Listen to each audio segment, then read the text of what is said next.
I'm Mandy from Gardin. I'm Matt.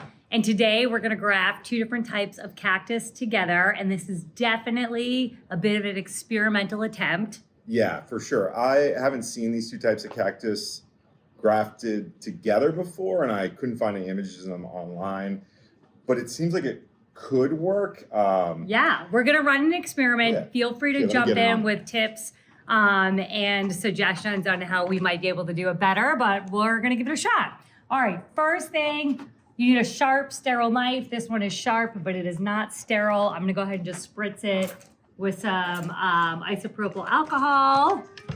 The reason that you want a sterile knife is that you don't want anything competing with that grafted connection or new growth. So you wanna make sure your tools are clean.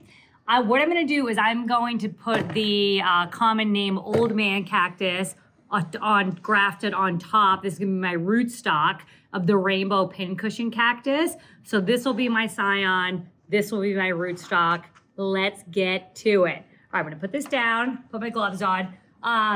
You know, part of the reason we might not have been able to find anyone who's done this, Matt, is because it totally stinks to handle these. Right? I was messing around.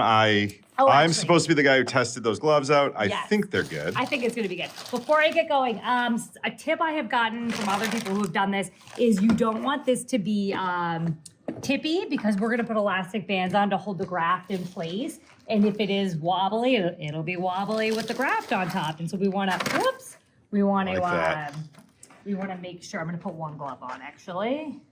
The joys of working with cactus. We wanna make sure it's nice and stable. We're actually giving that not too much. All right, so this cactus is kind of just tilting anyway, so it's actually not too wobbly. It's just kind of growing off center here towards, I'm sure, what used to be a light source that was over to one side potentially. But I'm gonna pop in this cactus and succulent mix and just kind of really make sure she's nice and compacted. Oop. Okay. All right. Got a good shot of that. Oh boy. Now. All right. First things first. I'm gonna cut the rootstock. My plan is to keep the top that I'm about to cut off and to repropagate it. So let me just, what's the best way to, you wanna come around the other side? Yeah. Maybe, let's see, I wanna cut with my right hand. Actually, you might be good. I wanna cut with my right hand. So I'll hold with my left. This is, should we do half and half? Keep half? Yeah, let's do about half. All right, let's see. All right, and so it's good. And you can see some like liquids coming out, and that's actually a really good sign. You don't want a dried out cactus because it's just not gonna have the flow it needs to go to the scion. It's beautiful. Okay, so I did a B job, maybe a B- job of cutting this. So you can see that this is kind of like a bumpy, uneven layer, which is gonna make it hard for the scion to sit flush. So it's okay if you mess up, like I just messed up. And you just wanna really try to recut it as flat as possible. That's actually not bad. You can see the ring, the cambium. Right here.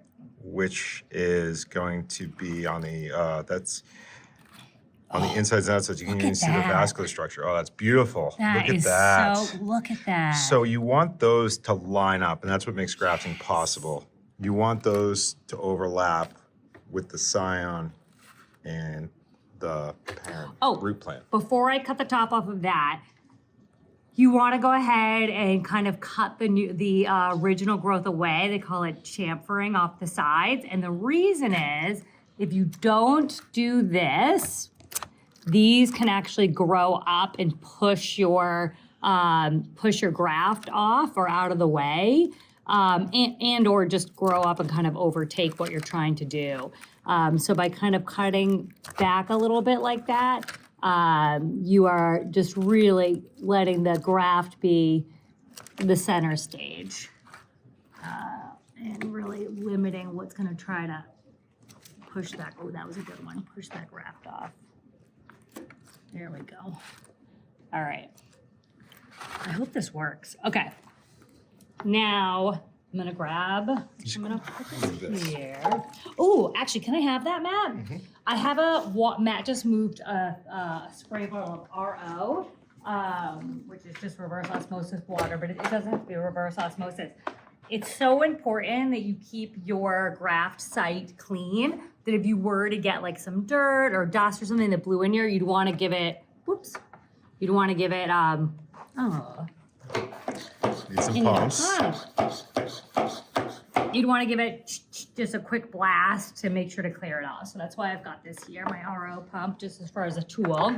All right, I think we're gonna do it. And I've read some people will put like aloe gel and stuff between. And what I've read from the science around that is it's actually a bad idea. You want flush contact as much as possible. You don't want to put anything between them. Yeah, that's actually a really good point, because you really, it's all about that cambium lining up in order to get a good graft. I'm just gonna get some alcohol on it again because I put this knife down. I just don't want, hold on, let me get this one more spray. There we go. I'm gonna try to get this side for this Okay. guy since we're over here. All right. Oh gosh, this guy's so cute. All right, so this guy, I'm gonna take off a nice little top section. I'm gonna lay him down this time, I think is the way to do it. You got it, Matt? Not yet. Yeah. Tell me when you're ready. Oh, that's it. Okay. Wow, Ooh, that came off smooth. that did. That Now we're actually worried felt about the really. dirt getting on it. Yes, we are. I should not have done that on the dirt. It's hard not to. Was not paying attention. That was a mistake. I will say, I find that a lot of people, you know, they really obsess over certain stages of sterilization and then not others, and it seems to work really well still. So having done like mycology, it's unbelievable how easy it is to screw up by just the smallest amount of contaminant. But Okay, so I totally messed up cutting it on top of dirt, but I think I actually did a really flat cut, which is good. I'm gonna use my spray bottle to just, you can see that dirt speck right there. Do you see it, Matt? Just gonna spray it off of there. And then, Nice. but yes, I oh, definitely I think I messed. saw. You see another piece? Give it one more little flappity Why not? floppity. Let's clear it up. Boom. Okay, all right, so now the important, okay, so Oh, that dirt. Is that dirt? Do you want a clean tray to move into? that's a good idea. All right, let's move into a clean tray. Yeah, good idea. Here, I'll let you do that. Yeah, you don't touch. It's not sterile, but it's Anybody. definitely not filled with dirt. Yeah, that was a mistake. Okay, let me get the dirt off of here. Oop. Okay, The gloves working? gloves are working. The gloves are working great. All right, and then I'm not gonna put this down because that would make it dirty. I love the similar size. And I think that's gonna be good. All right, let me get an elastic band. Okay, first put this underneath in the little feet. Okay, good. And then hold that. Want me to just? Yeah, maybe. Maybe it was just a matter of, I am not wearing gloves, so I am just Wait, holding can I just this fix something? guy. I want to do a slight. Yeah. by his little beard here. Ooh, I can now hold the I paw, know. you use the other handle. Yes. That thing is ripping through these. Yeah. Yeah. Yes! All right, let's do a second one. Yes. All right, help me with a second one. Okay. All right, lift. Yeah, okay, good. And then you grab that. I'll hold the pot, you grab the band. Okay, turns out if your gloves are not foolproof, Yeah. you have got to get help because touching it is the worst. These top guys. Oh my gosh, we did it. Despite its fluffy appearance, it is so mean. It is very mean. It's one of the meaner cactuses. Very. Maybe this one's why it's not grafted on. Okay, we did it. That looks We good. did it. All right. All right. Now I'm gonna use, are we ready for step 2? Yeah. I'm gonna use some sulfur powder just to seal up the edges here. I'm gonna just pour it in that corner of my tray, why not? Not everybody uses sulfur powder. It does promote drying where kind of the exposed knife cut edges are, and also helps to prevent pathogens because, you know, it has some bacterial and fungi resistant properties to it. So if you don't have this, it's okay, but you know, I think it's nice. The areas that aren't part of the graft will be discouraged to grow and encouraged to dry out, which is what we want.